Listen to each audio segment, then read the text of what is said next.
Assalamualaikum warahmatullahi wabarakatuh. Halo semua, kami dari kelompok 7 ingin mempresentasikan kerja kelompok kami, yaitu bentuk-bentuk bisnis. Sebelum itu, perkenalkan saya Waisi Mazenda dan rekan saya Omang Aprilia, Salsabila Mawadah, dan Sari Dewi Ah. Mari langsung ke materi. PT merupakan bentuk perusahaan yang berbadan hukum dan pendiriannya diatur secara tertulis dalam Undang-Undang 40 tahun 2007. PT sebagai badan hukum adalah bahwa PT mempunyai kekayaan yang terpisah. Adapun prosedur mendirikan PT. 1. Pengajuan nama perseroan terbatas. 2. Pembuatan akta pendirian PT. 3. Pembuatan SKDP. 4. Pembuatan NPWP. 5. Pembuatan anggaran dasar perseroan. 6. Mengajukan SIUP. 7. Mengajukan tanda daftar perusahaan. 8. Berita acara negara Republik Indonesia.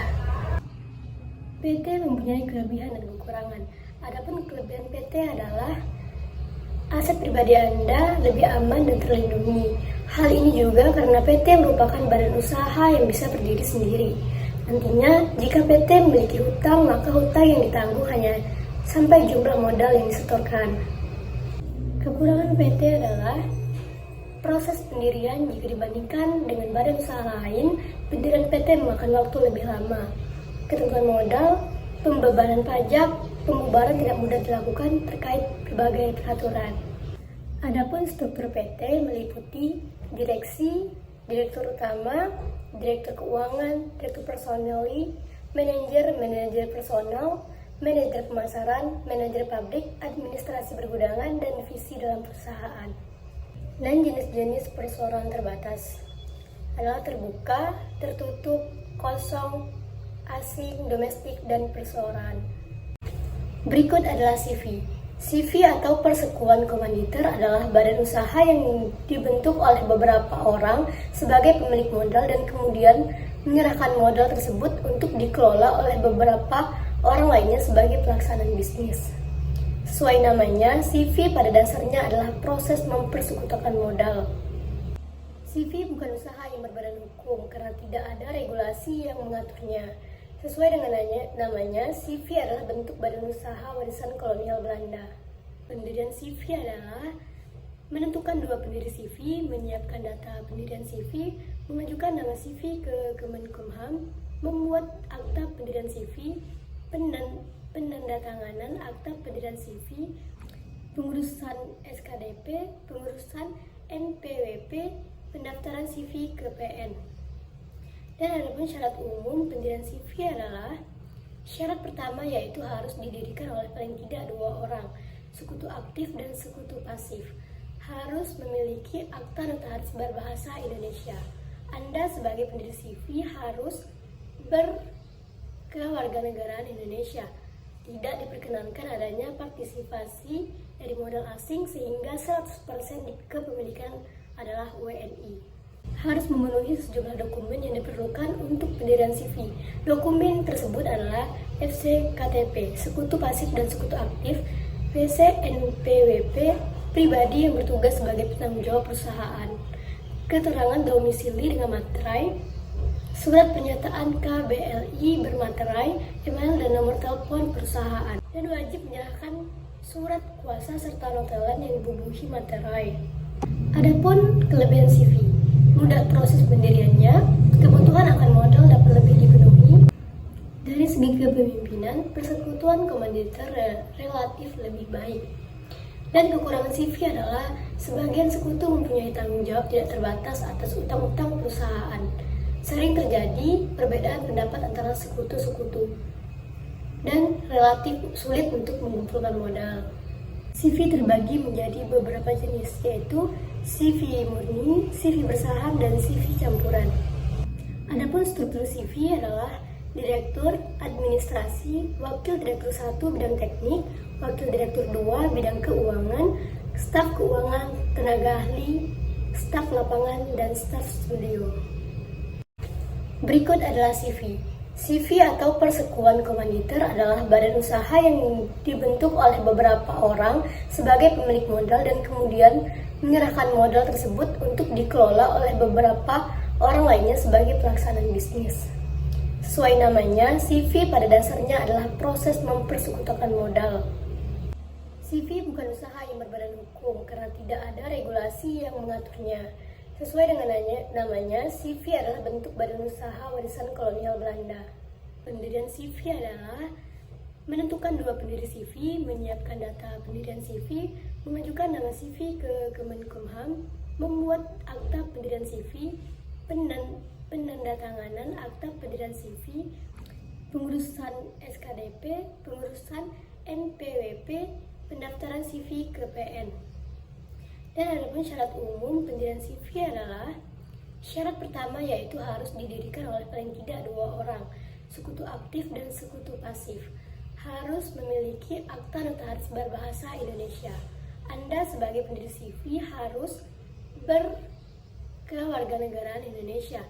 Tidak diperkenankan adanya partisipasi dari modal asing sehingga 100% kepemilikan adalah WNI.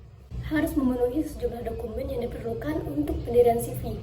Dokumen tersebut adalah FCKTP, sekutu pasif dan sekutu aktif, VCNPWP, pribadi yang bertugas sebagai penanggung jawab perusahaan, keterangan domisili dengan materai, surat pernyataan KBLI bermaterai, email dan nomor telepon perusahaan, dan wajib menyerahkan surat kuasa serta notelan yang dibubuhi materai. Adapun kelebihan CV, mudah proses pendiriannya, kebutuhan akan modal dapat lebih dipenuhi. Dari segi kepemimpinan, persekutuan komanditer relatif lebih baik. Dan kekurangan CV adalah sebagian sekutu mempunyai tanggung jawab tidak terbatas atas utang-utang perusahaan.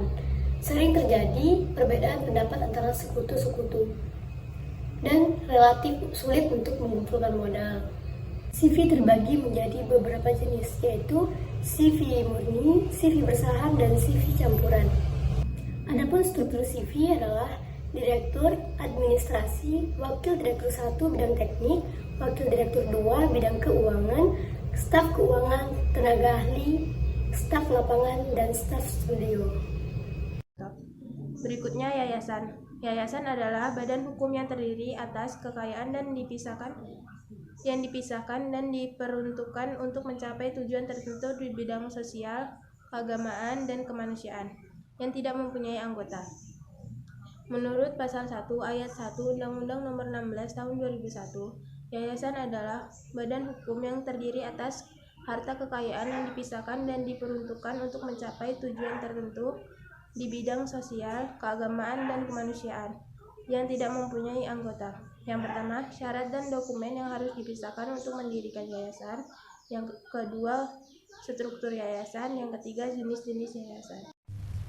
Selanjutnya, koperasi. Koperasi adalah sebuah badan usaha yang organisasinya didirikan khusus bertujuan untuk memberi kesejahteraan anggotanya. Tujuan memberi kesejahteraan tersebut lebih kepada sektor ekonomi.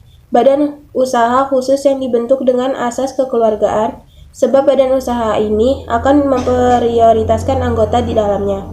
Syarat koperasi primer, yaitu 2 rangkap akta pendirian koperasi dengan materai, surat bukti penyetoran modal awal, berita acara untuk rapat pendirian koperasi, rencana awal kegiatan koperasi didirikan. Kelebihan dan kekurangan koperasi. Kelebihan koperasi mengutamakan kepentingan anggota. Anggota koperasi berperan sebagai produsen dan konsumen, dasar sukarela dan terbuka. Kekurangan koperasi. Rendahnya kesadaran berkooperasi pada anggota, memiliki daya saing yang lemah. Struktur koperasi. Rapat anggota, struktur koperasi, pengurus, pengawas, manajer, unit usaha 1 sampai unit usaha 5, dan anggota. Jenis-jenis koperasi. Koperasi produsen. Koperasi produsen adalah koperasi yang anggota-anggotanya adalah para koperasi konsumen. Koperasi konsumen adalah koperasi yang melaksanakan kegiatan bagi anggota dalam rangka menyediakan barang atau jasa yang dibutuhkan anggota. Koperasi simpan pinjam, koperasi pemasaran, koperasi jasa. Contoh dalam kehidupan kita sehari-hari mengenai koperasi ini adalah 1. KUD Koperasi Simpan Pinjam Unit Desa, 2. KSU Koperasi Serba Usaha, 3. KPS Koperasi Pasar, 4. KKD Koperasi Kredit. Firma adalah suatu bentuk persekutuan antara dua orang atau lebih untuk menjalankan badan usaha di bawah satu nama yang digunakan bersama. Firma terdiri dari anggota minimal sebanyak 2 orang. Setiap anggota firma memiliki tanggung jawab yang bersama. Firma bukanlah badan usaha berbadan hukum, sehingga bukan merupakan subjek hukum yang mempunyai hak dan kewajiban layaknya orang perorangan. Syarat dan firma terbagi menjadi beberapa syarat. Yang pertama, menentukan nama firma. Yang kedua, pembuatan akta. Yang ketiga, penandatangan ke akta notaris. Yang keempat, pengajuan pendaftaran firma. Yang kelima, pembuatan nomor induk berusaha. Yang keenam, permohonan izin usaha. Kelebihan dan kekurangan firma. Kelebihannya terbagi menjadi 5. Yang pertama, prosedur pendirian yang mudah. Yang kedua, modal perusahaan yang relatif besar dengan adanya gabungan modal dari anggotanya. Yang ketiga, keputusan firma didasarkan dari pertimbangan seluruh anggota. Yang keempat, semua pemilik modal aktif ikut mengelola perusahaan. Yang kelima, adanya pembagian kerja sehingga kemampuan manajemen firma lebih efektif dan efisien. Yang kekurangan firma, yang pertama, semua anggota firma bertanggung jawab pada utang usaha. Yang kedua, kerugian firma ditanggung bersama oleh semua anggota. Yang ketiga, tidak ada pemisah antara kekayaan firma dan kekayaan pribadi. Yang keempat, kelangsungan firma tidak terjamin karena firma akan bubar jika ada anggota yang keluar. Yang kelima, akan menimbulkan perselisihan jika pembagian keuntungannya kurang adil. Jenis-jenis firma terbagi beberapa jenis. Yang pertama, firma dagang. Firma ini bergerak di industri perdagangan dan berfokus pada kegiatan jual beli barang. Yang kedua, firma non-dagang atau jasa. Firma ini bergerak di dalam industri jasa dan berfokus pada perjualan. Yang ketiga, firma umum. Pada firma umum, semua anggota yang ada di dalamnya memiliki kekuasaan yang tak terbatas. Yang keempat, firma terbatas. Pada firma terbatas, semua anggota yang ada di dalamnya tidak memiliki kekuasaan yang bebas. Tanggung jawab dan kewajiban anggotanya dibatasi. Contoh-contoh firma. Yang pertama, firma di Indonesia, yakni firma dagang atau jasa. Firma ini bergerak di dalam industri jasa dan berfokus pada perjualan. Yang ketiga, firma umum. Pada firma umum, semua anggota yang ada di dalamnya memiliki kekuasaan yang tak terbatas. Yang keempat, firma terbatas. Pada firma terbatas, semua anggota yang ada di dalamnya tidak memiliki kekuasaan yang bebas atau tanggung jawab dan kewajiban anggotanya dibatasi. Contoh-contoh firma yang pertama, firma hukum, firma akuntansi, firma keras, firma next, dan banyak lagi contoh firma lainnya. Perseorangan. Perusahaan perseorangan adalah perusahaan yang dikelolai dan diawasi hanya oleh satu orang. Pengelola dari perusahaan akan memperoleh seluruh keuntungan perusahaan, akan tetapi pengelola dari PT perseorangan juga harus menanggung semua resiko yang akan terjadi dalam perusahaan tersebut.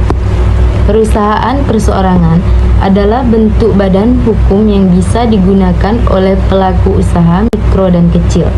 Hal ini sesuai dengan ketentuan yang bertuang dalam PN nomor 8 tahun 2021. Syarat perseorangan dibagi menjadi beberapa syarat. Yang pertama, didirikan oleh satu orang termasuk pemegang saham dan direktur, tidak ada komisaris. Yang kedua, memiliki kegiatan usaha mikro dan kecil. Yang ketiga, pendiri membuat surat pernyataan pendirian. Yang keempat, pendaftaran secara elektronik perseorang atau perorangan melalui materi hukum. Yang kelima, mengurus NPWP perseorangan atau perorangan.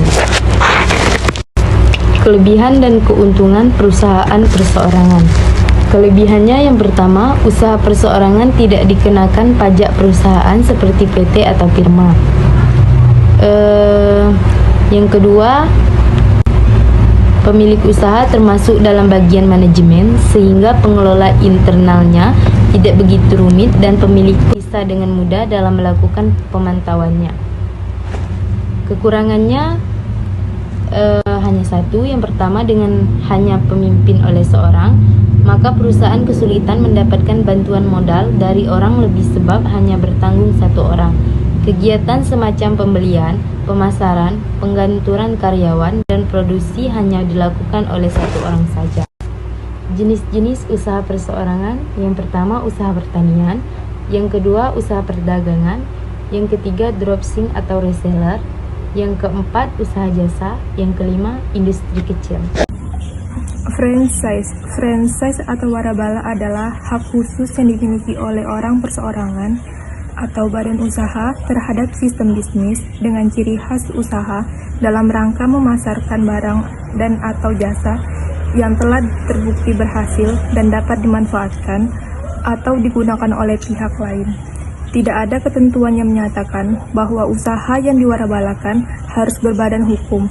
Mengacu pada definisi warabala berdasar pasal 1 angka 1 PP nomor 42 tahun 2007 tentang warabala yang dinyatakan bahwa usaha yang diwarabalakan harus berbentuk badan usaha seperti firma, CF, PT, koperasi, dan yayasan. Syarat mendirikan franchise: yang pertama, membuat surat pendaftaran warabala. Yang kedua, memiliki standar operasional prosedur yang jelas.